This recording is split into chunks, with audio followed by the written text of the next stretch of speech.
Daniel Jones had a disappointing year this past season, as he was tied for 27th out of 35 in expected points added, which if you don't know what that stat is, I have a video that breaks it down that you can watch here. It's also linked in the description as well. Additionally, he was 31st of 35 in quarterback rating.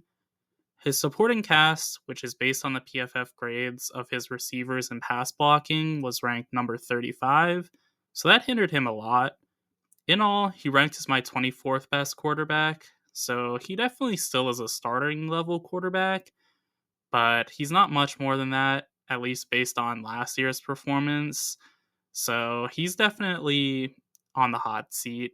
He did just get a huge contract, but he has not really performed up to snuff, and it's going to be interesting to see how he does moving forward, because I think Brian Daboll is a good coach, and I think that is one thing that Jones has going for him, but we'll figure out just how good the rest of the roster is for this upcoming year and how that will impact Jones moving forward.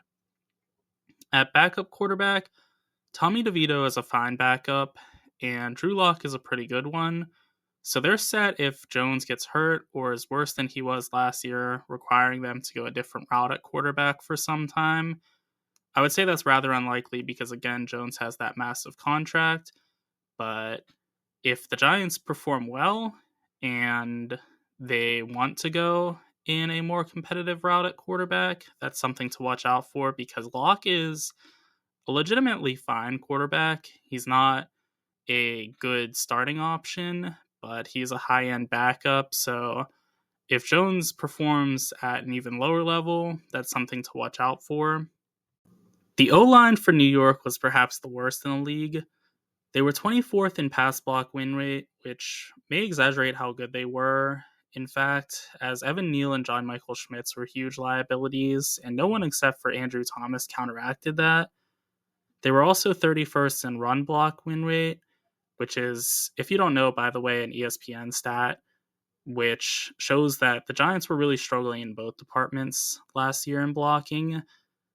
Compared to last year, though, they should be a fair bit improved. Andrew Thomas will hopefully play more than he did last year, which would be massive because when he's healthy, he's an elite offensive tackle. John Runyon is a clear upgrade over Justin Pugh, who was one of the worst guards in the league last year. As though Runyon struggles in run blocking, he is a good pass protector. John Michael Schmitz will likely take a step up as he was among the worst linemen in the league his rookie year, as I mentioned before. So he should be improved this season, which will help.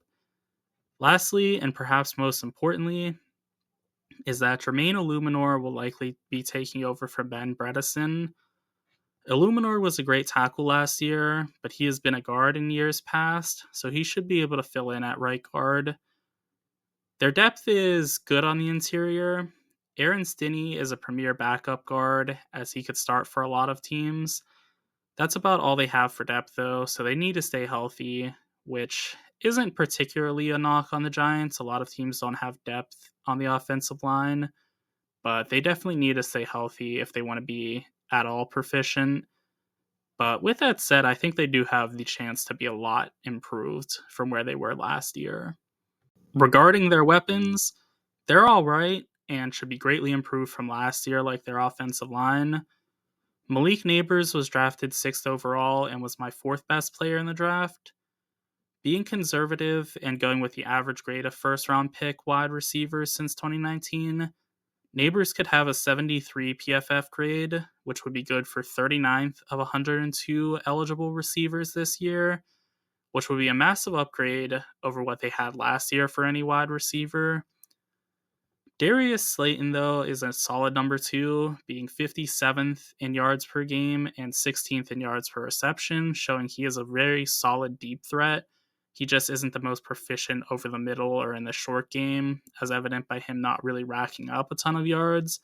But part of that is also that they don't have the greatest quarterback situation and their line wasn't protecting very well, so they had limited options as how they were able to attack defenses.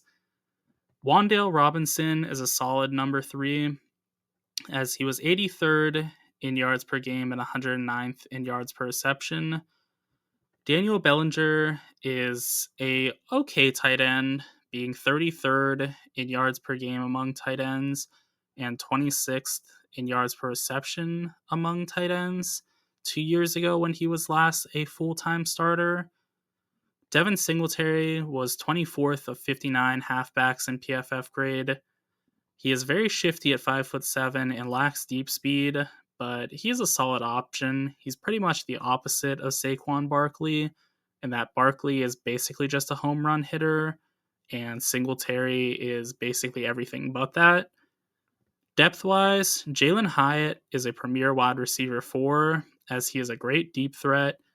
He was just 135th in yards per game, but was tied for 7th in yards per reception, so he can really get deep downfield in a hurry. Isaiah McKenzie is a good backup slot, as he could start for some teams still. Chris Manhertz is a very good run-blocking tight end option, too, and Theo Johnson has potential as a backup tight end as well, as he was drafted in the 4th round this year. Since 2019, the average rookie tight end has a 66 PFF grade, which would be good for 20th of 46 eligible tight ends, so he has a chance to be a factor early on.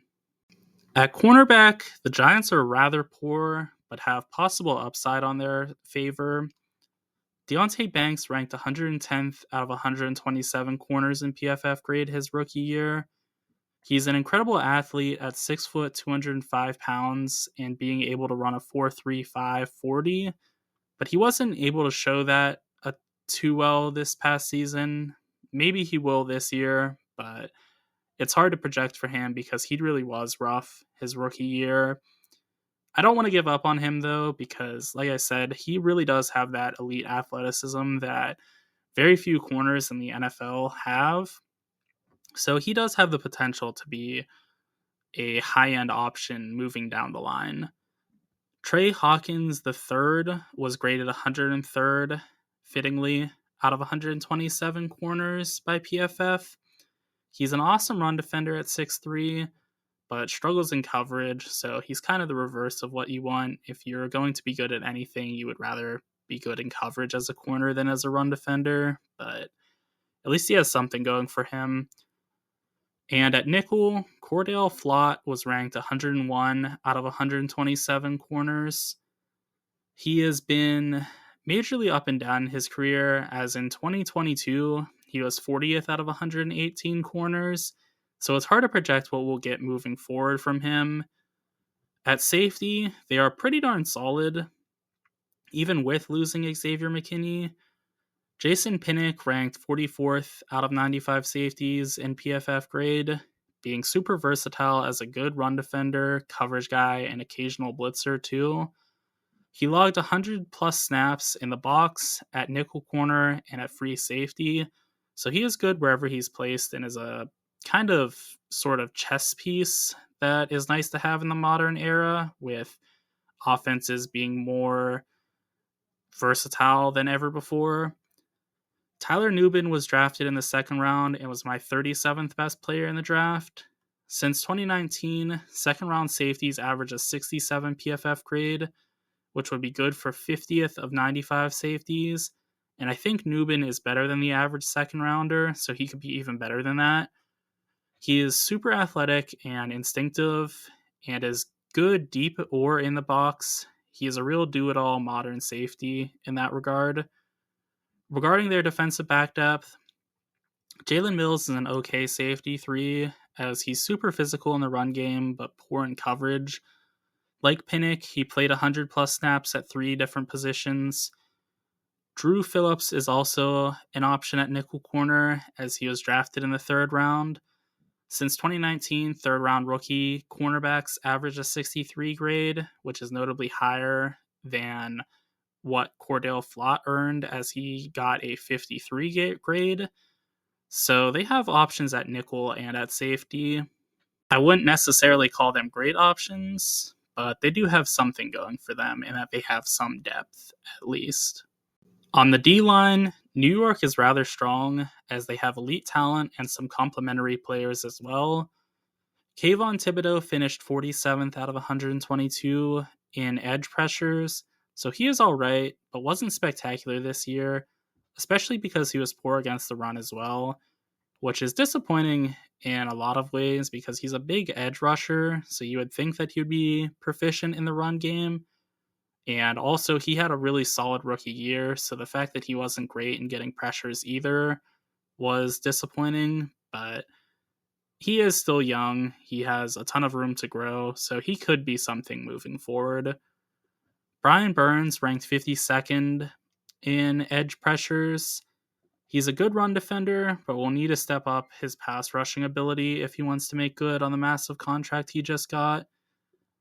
Dexter Lawrence was tied for 4th out of 142 in defensive interior pressures. He's also one of, if not the best run defenders in the league. He's incredibly good as a whole and gets underrated by most. He might just be the best defensive tackle in all of football right now. Despite missing 3 games and only being used in a rotational role, Jordan Phillips ranked 63rd for defensive interior pressures. He's awful against the run, but is a decent pressure getter, and he can mesh well with Lawrence because, first and foremost, just about everybody will. Lawrence is that good. But also, since Phillips is deficient in defending the run, Lawrence can make up for that by just eating up all the double teams and still being a guy that can get in the backfield just fine. So Phillips should be mitigated a bit in his deficiencies. As for their depth on the defensive line, Azeez Ojulari is a solid third edge. He missed 6 games and was only a rotational guy, but still ranked 80th in edge pressures. He's poor against the run, but you could do worse for a rotational guy. The linebacking core for the G-Men is really solid and is honestly amongst the best in the entire league. Bobby Okereke ranked 12th out of 82 linebackers in PFF grade. He's an awesome coverage player, and he's really good against the run as well. He's been good for a few years now, so it's not a flash in the pan. He's actually just legitimately good. And Mike McFadden was 45th in PFF grade.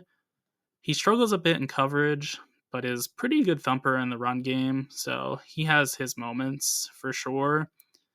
The depth at linebacker is Isaiah Simmons, who was 34th in linebacker grade. He's awesome in coverage and is a freak athlete at 6'4", 240 pounds. He still moves like a safety, which he sort of is, as he's a hybrid option and was drafted as that.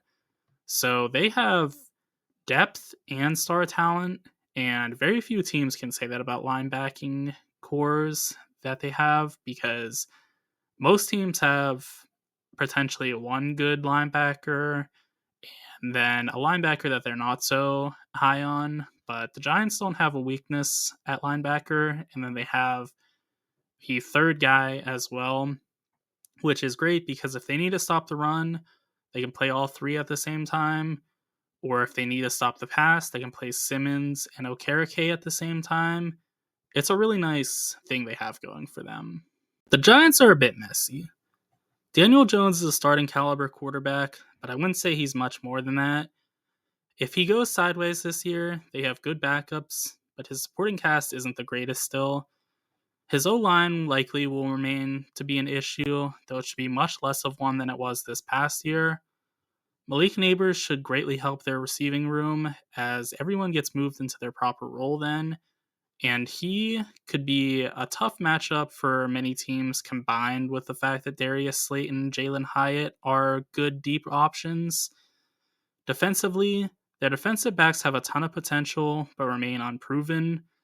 On the defensive line, Dexter Lawrence is an absolute superstar, and there's some talent around him as well, but they'll need to play better than they have in recent memory to truly make the positional group a strength. Lastly, linebacker-wise, they're super well set, so they have strengths across the board.